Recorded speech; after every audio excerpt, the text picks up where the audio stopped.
இது பார்த்தீங்கன்னா தண்டு மோருக்கு தண்டு மேலே இருக்கிற தோல் எல்லாம் நீக்கி இப்படி இந்த மாதிரி பொடி பொடியாக கட் பண்ணி வச்சுருக்கிறேன். இப்போ இந்த மிக்ஸி ஜார் வந்து நான் தயிர்லேருந்து எடுத்த ஆடையை கடைஞ்சி அது கழுவாமல் அப்படியே வச்சுருக்கிறேன். ஏன்னா இது யூஸ் பண்ணிக்கலாம் அப்படிங்கிறதுக்காக. அதில் வெண்ணெய் எடுத்து இங்கே வச்சுருக்கிறேன். மோர் இங்கே வெண்ணெய் வந்து நெய்யாக்குறதுக்காகவும், மோர் வந்து இந்த தண்டு மோர் ரெடி பண்ணுறதுக்காக வெண்ணெய் எடுத்த மோர் வச்சுருக்கிறேன்.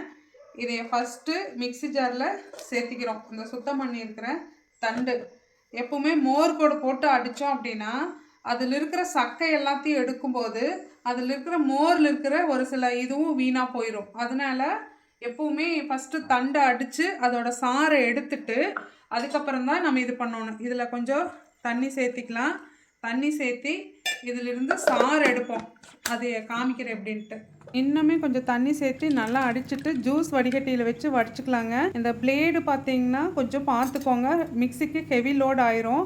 அந்த ஒரு சிங்கிள் விங் இருக்கிறதா இருந்ததுன்னா பெட்டருங்க. அந்த 2 விங் அந்த 4 பிளேடு மாதிரி தெரியுறதுல போட்டிங்கன்னா கொஞ்சம் ஹெவி லோட் ஆயிரும். அதில் ட்ரையே பண்ணாதீங்க. கொஞ்சமாக இஞ்சி, பச்சை மிளகாய், சீரகம், உப்பு, கொஞ்சமாக தண்டு சாறு, அதுக்கப்புறம் பெருங்காயத்தூள் சேர்த்திக்கலாங்க. இது மட்டுமே போதும். நான் கொஞ்ச நாளைக்கு முன்னாடி ஆர்வக்கோளரில் கருவேப்பிலும் கரிசலாங்கண்ணி பொடியும் வாங்கி வச்சுருந்தேன். ஸோ அதையிலையும் ஒரு ஸ்பூன் இதில் சேர்த்திட்டு நல்லா அரைச்சிக்கலாங்க.